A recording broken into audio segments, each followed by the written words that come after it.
Assalamualaikum warahmatullahi wabarakatuh.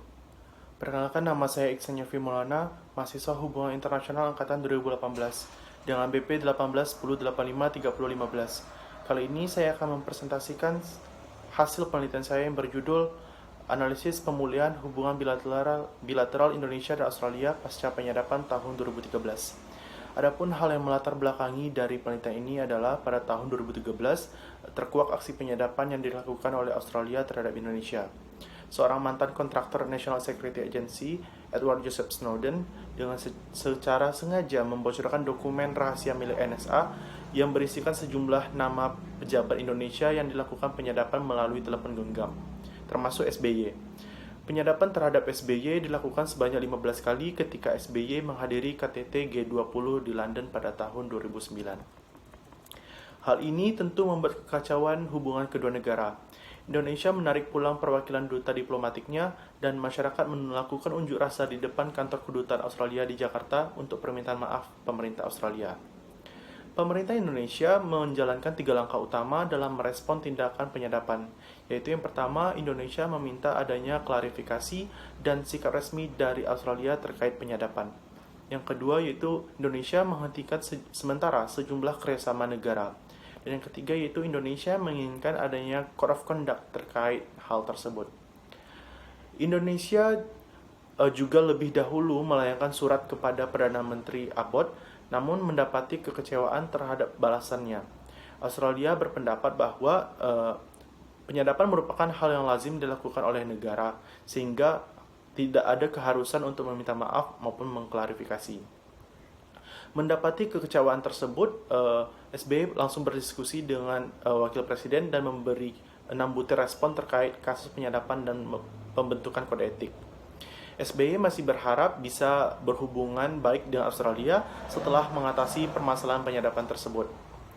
Australia menyetujui kode etik tersebut dan terjadilah penandatanganan Code of Conduct yang disaksikan langsung oleh SBY. Dengan adanya penandatanganan tersebut, maka kerjasama yang sempat terhenti dilanjutkan kembali dan pulih seiring dengan pembahasan terkait kerjasama yang lebih efektif negara.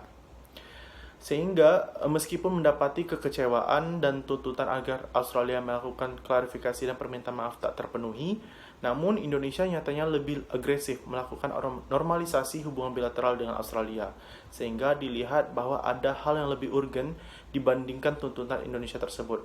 Dengan hal yang demikian, pertanyaan penelitian adalah apa faktor-faktor pendorong Indonesia menormalisasi hubungan bilateral Indonesia dengan Australia pasca penyadapan tahun 2013. Dengan tujuan penelitian yaitu untuk mendeskripsikan faktor-faktor yang mendorong Indonesia menormalisasi hubungan bilateral dengan Australia pasca penyadapan tahun 2013. Adapun manfaat penelitiannya yaitu, pertama, secara akademis, penelitian ini diharapkan dapat menambah wawasan dan informasi terkait faktor-faktor yang mendorong Indonesia menormalisasi hubungan bilateral dengan Australia pasca penyadapan tahun 2013. Secara praktis, penelitian ini diharapkan dapat dijadikan sebagai bahan pertimbangan dan evaluasi oleh pihak-pihak berkepentingan dalam memahami faktor-faktor normalisasi hubungan bilateral Indonesia dan Australia. Adapun tinjauan pustaka dapat dilihat dalam slide. Berikutnya kerangka konseptual yaitu normalisasi dari Ethan Zawadzki dan Ashley Gema yang mengatakan bahwa terdapat faktor pendorong terjadinya normalisasi. Yang pertama yaitu political turnover, yaitu pergantian politik yang dalam hal ini adalah pergantian presiden. Yang kedua yaitu economic interest, yaitu kepentingan ekonomi sehingga negara melakukan normalisasi. Yang ketiga yaitu interest group, yaitu adanya peran kelompok kepentingan dalam normalisasi hubungan negara. Dan yang keempat adalah public sentiment atau sentimen masyarakat. Berikutnya metodologi. Penelitian ini menggunakan pendekatan kualitatif, jenis penelitian yaitu descriptive analysis, batasan penelitian yaitu tahun 2013 sampai 2014 karena kasus penyadapan terkuak pada tahun 2013 dan pemulihan terjadi pada tahun 2014, serta terjadi berbagai interaksi kedua negara pada tahun tersebut. Unit analisis adalah faktor-faktor pendorong normalisasi hubungan bilateral Indonesia dan Australia, sedangkan unit eksplanasi adalah normalisasi hubungan bilateral Indonesia dan Australia pasca penyadapan tahun 2013. Level analisis adalah tingkat negara. Teknik pengumpulan data ialah studi pustaka dan data sekunder, dan teknik analisis data adalah reduksi data, penyajian data, kesimpulan, dan verifikasi. Sistematika penulisan yaitu bab 1 pendahuluan, bab 2 dinamika hubungan bilateral Indonesia dan Australia, Bab 3 penyadapan Australia terhadap Indonesia. Bab 4 faktor normalisasi hubungan bilateral Indonesia dan Australia pasca penyadapan tahun 2013. Bab 5 penutup. Pada bab 2, saya akan membahas hubungan bilateral Indonesia dan Australia dan kerjasama yang dibentuk kedua negara. Hal ini akan memberikan gambaran bagaimana dinamika hubungan bilateral Indonesia dan Australia. Yang pertama yaitu hubungan bilateral pada awal kemerdekaan sampai 1949. Australia pada hal ini membantu Indonesia dalam memperjuangkan kemerdekaan. Tak hanya dari pemerintah, namun juga masyarakatnya. Dalam periode ini juga Australia juga mewakili Indonesia dalam persidangan PBB yang membawa permasalahan Indonesia dengan Belanda. Periode ini dapat dikatakan Australia banyak membantu Indonesia sehingga tercapailah pengakuan dunia terhadap kemerdekaan Indonesia. Yang kedua yaitu hubungan bilateral tahun 1950-an sampai 1960-an. Pada tahun 1950, Indonesia membuka hubungan diplomatik dengan Australia dan berjalan dengan baik. Hingga pada tahun 1960-an, terjadi ketegangan negara karena kedekatan Presiden Soekarno dengan Partai Komunis. Karena Soekarno yang berusaha merebut kembali Irian Barat, juga karena serta konfrontasi Indonesia dengan Malaysia. Namun ketegangan tersebut kembali mereda seiring dengan naiknya Presiden Soeharto menggantikan Soekarno pada tahun 1965. Yang ketiga itu hubungan bilateral pada tahun 1970-an sampai 1980-an. Di awal periode terjadi ketegangan negara karena konflik di Timur Timur yang menewaskan 5 wartawan Australia. Indonesia juga menghentikan izin tinggal Australia beberapa dari jurnalis Australian Broadcasting Corporation.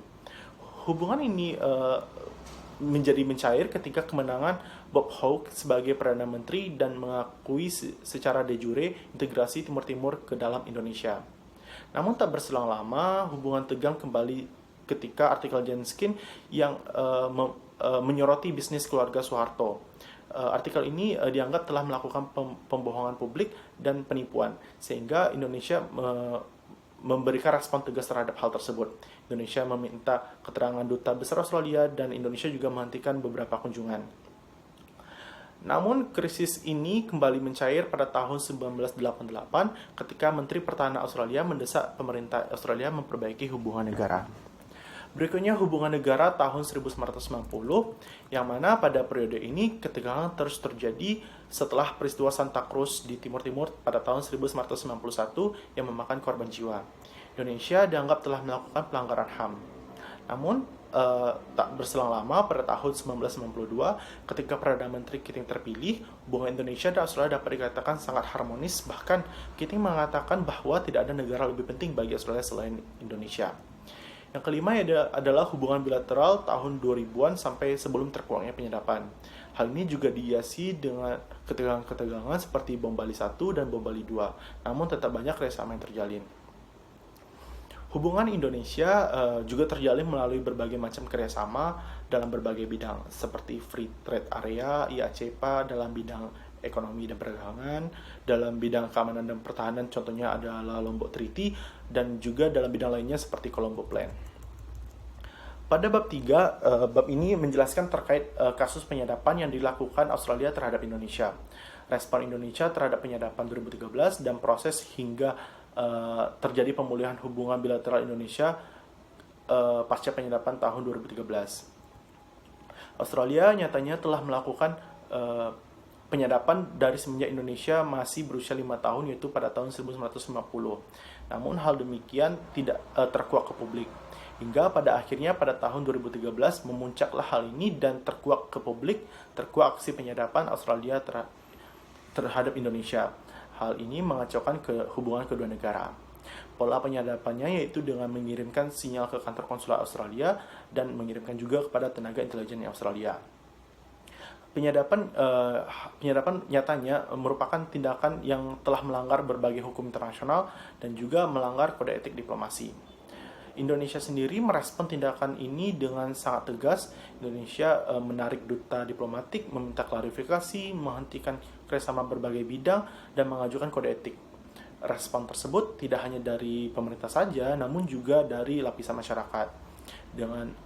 Dan juga hal ini menjadi proses-proses bagaimana normalisasi itu akan terjadi.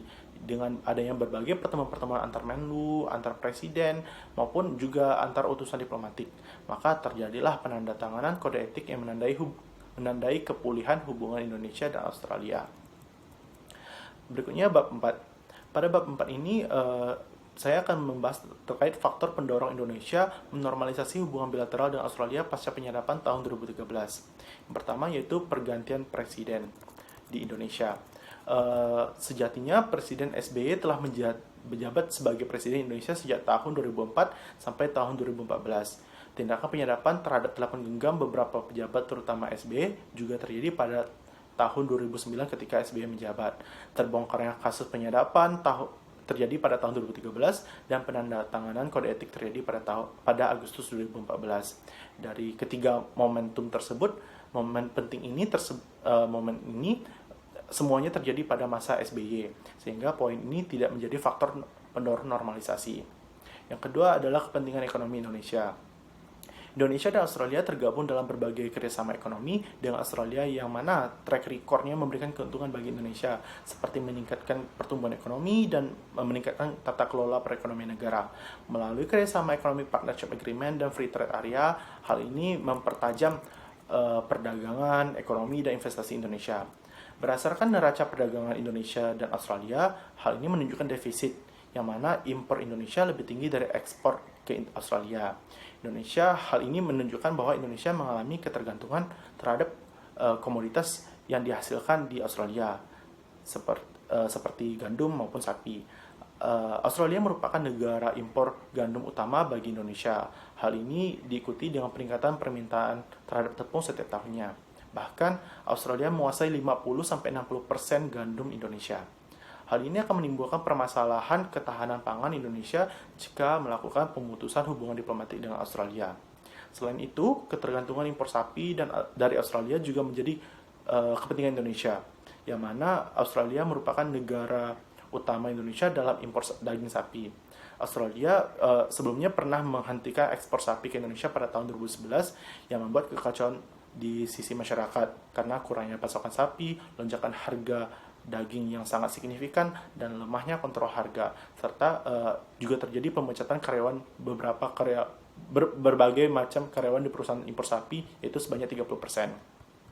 Sehingga dengan adanya pemutusan hubungan diplomatik dan pemutusan hubungan kerjasama dengan Australia, maka akan menimbulkan permasalahan-permasalahan baru di sisi Indonesia. Yang ketiga yaitu dorongan kelompok kepentingan dalam normalisasi. Dalam normalisasi hubungan bilateral Indonesia dan Australia pasca penyadapan tahun 2013 dilakukan dengan jalur antar pemerintah. Hal ini karena Australia dianggap telah melakukan pelanggaran terhadap etika diplomasi antar negara. Apalagi Australia merupakan negara sahabat bagi Indonesia. Normalisasi dilakukan oleh antar presiden dan antar Menlu yang secara kontinuitas melakukan pertemuan dan perumusan terhadap kode etik. Tidak ada data yang menemukan bahwa terdapat peran dari kelompok kepentingan dalam melakukan normalisasi negara. Meskipun tentu akan ada kerugian yang didapat jika Indonesia melakukan pemutusan hubungan diplomatik dan penghentian kerjasama bagi kelompok kepentingan tersebut. Namun, dalam hal ini, normalisasi dilakukan antar pemerintah. Yang keempat adalah dorongan sentimen masyarakat. Meskipun masyarakat melakukan aksi unjuk rasa karena mengecam tindakan Australia yang enggan meminta maaf kepada Indonesia, namun masyarakat juga sebagian menginginkan agar tetap berhubungan diplomatik dengan Australia karena mengingat banyaknya hubungan Indonesia dan Australia, seperti banyaknya pelajar Indonesia yang menuntut ilmu dan dibiayai oleh pemerintah Australia di Australia. Maka dengan adanya penyadapan, dengan adanya hal tersebut juga akan merugikan Indonesia itu sendiri. Bahkan Indonesia beberapa kalangan berpikir bahwa dengan adanya penyadapan menjadi bahan evaluasi bagi Indonesia dalam meningkatkan keamanan informasi dan intelijen. Berikutnya pada bab 5, yaitu kesimpulan yang menjadi faktor pendorong Indonesia melakukan normalisasi adalah kepentingan ekonomi dan sentimen masyarakat. Adapun saran yaitu penulis menyarankan bahwa akan ada sudut pandang lain atau misalnya dengan menggunakan konsep yang lebih kompleks, sehingga hal ini menjadi perbandingan bagi penulis berikutnya. Dan juga saya juga menyarankan agar ada penelitian yang mengenai faktor-faktor normalisasi, namun dari sisi Australianya. Baik, sekian presentasi dari saya. Assalamualaikum warahmatullahi wabarakatuh.